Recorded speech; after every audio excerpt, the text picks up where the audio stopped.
Smashing work, Luke. Oh my god! Look, it's a box of hagao. Ooh, a gentleman never denies a good hagao.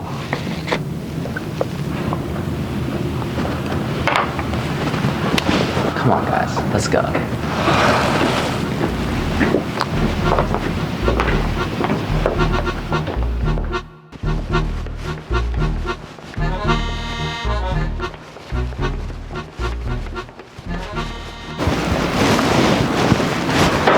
Stand back, I'm gonna open the door.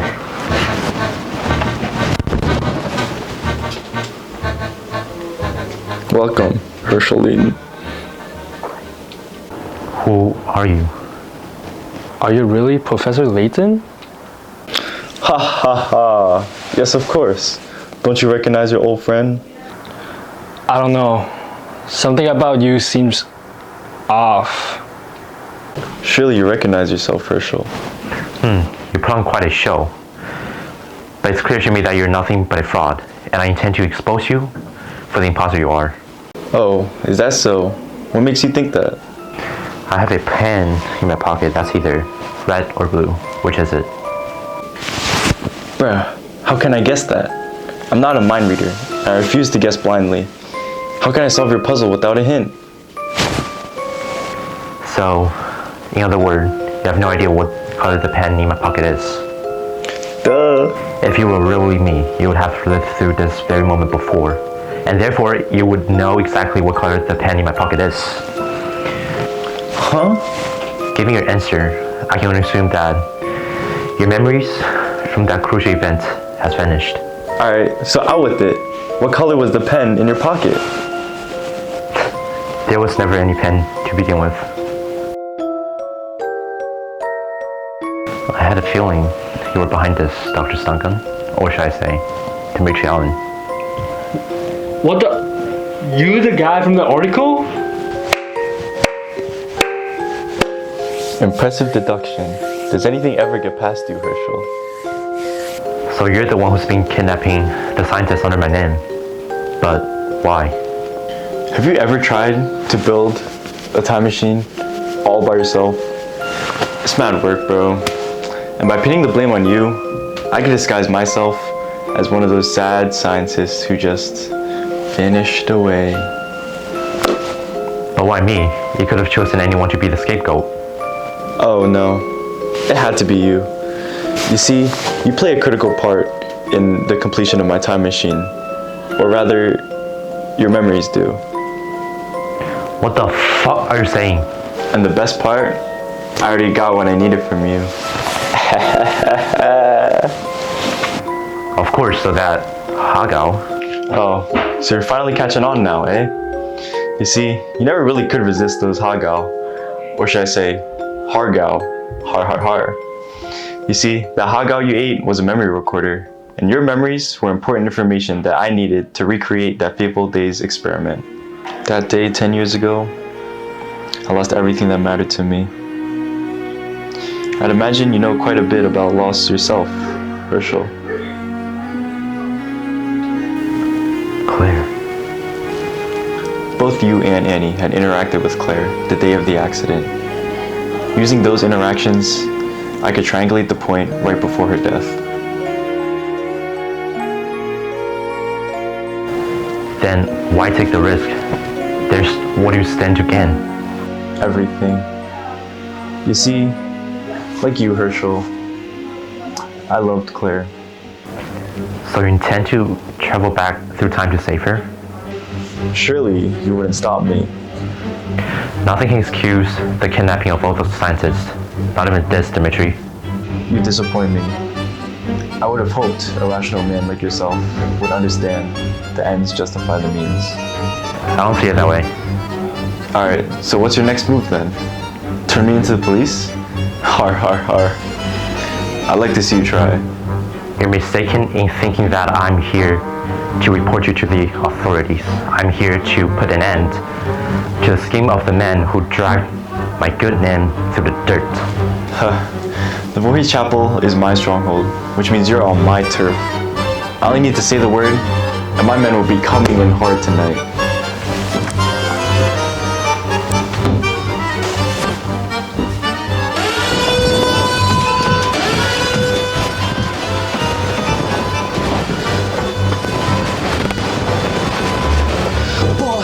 Fuck out of here. Har. Can't wait to see what our paths cross next, Layton.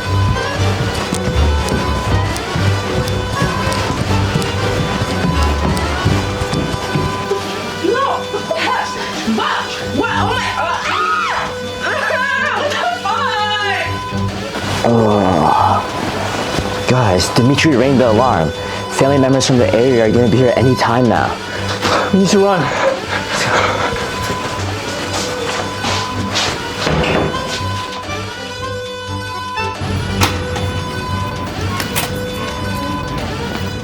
Quickly, follow me. Through this way, everyone. Phew, that was way too close. My heart's still racing. Who are you? You're Professor Layton, are you not? Claire, is that you? No, I'm Celeste, her younger sister. I've been trying to uncover what really happened to Claire. I know she was quite fond of you, Professor. She never mentioned about having a little sister. It is strange how much you look like her. Forgive me for not getting in touch with you sooner, Professor. For both of our safety, I decided it was best to avoid contact with you at this time. I see. They say the great Professor Layton could solve any puzzle, right? I know if anyone could get to the bottom of it, it would be you. So that's on the day of the explosion night. Oh no! The family will be here any second. We've got to run! Quick, I called an Uber. Get in! Get in, get in.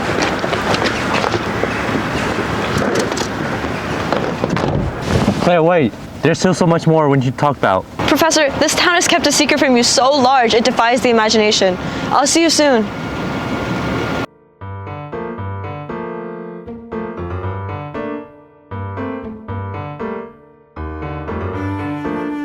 Phew. I can't believe the three of us made it out there in one piece.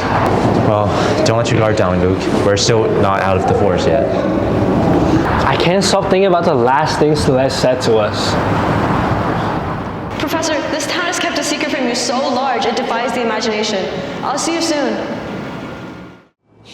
Celeste was clearly trying to give us a hint as to what this is all about. It's taking time, but I understand now. You worked it all out? For the most part, the structures of the future is a fake. It's a set designed to make us believe that we've traveled 10 years into the future. The truth is, there's no time machine. Not here, not anywhere. What? The back room of the clock shop is no time machine.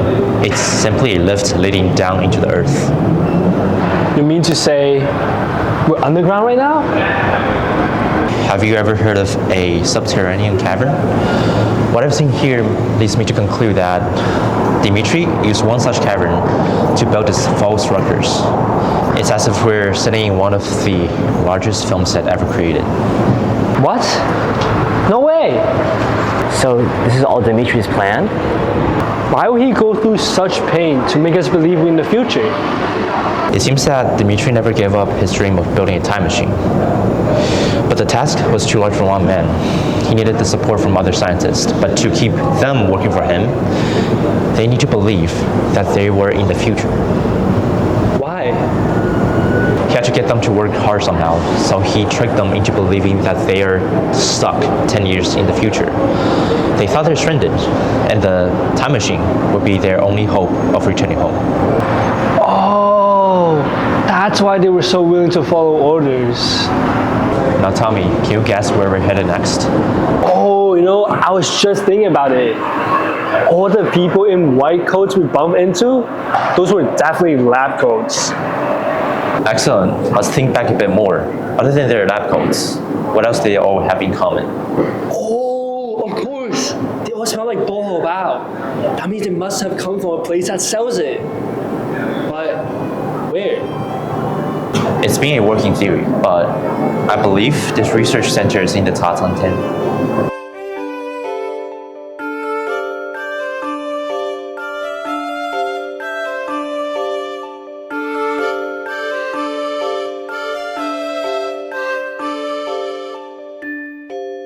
I should have known you'd find me, Herschel. I've worked things out myself this far, but I need you to make sense of the rest. There must be some reason for you to plan something as wild as this. It all started about 10 years ago. Annie and I were friends who met through HKSA. We're also working at the same lab that researched time travel. After months of research, we finally had a prototype for a time machine. But we needed a human subject. Annie wanted to use Claire, our lab assistant, but I strongly opposed this idea. Even though she didn't return my feelings, I didn't want to risk her in the experiment. Surely you would have stopped it then. What happened that day? Our machine, there was a flaw. I tried to tell Annie, but she already made a large deal with the corporation to sell the technology of the time machine for a very large sum. She knew it wasn't ready, but she needed to prove its viability. And, well, we all know what happened then. By the time I found out, it was too late to stop her. Oh my gosh, no.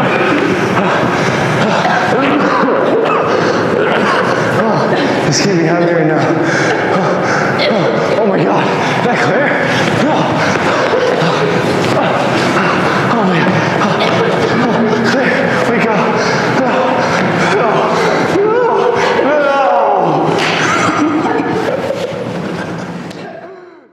In a blink of an eye, I lost everything. Annie, on the other hand, was rewarded with money and used it to climb the academic ladder. I wanted to travel to the past so I could rob Annie of everything that she had, and of course, save Claire from her fate. Surely you understand, Herschel. Claire's no longer with us. There's nothing anyone can do to turn back time. Do you really believe that? I don't want to, but I do. Also, I have one more question for you. What is it? Someone has been using you as a pawn. Are you aware of this? What are you talking about? Someone here masterminded a scheme that's more off than yours, Dimitri. And that person is here. I think you're mistaken, Professor.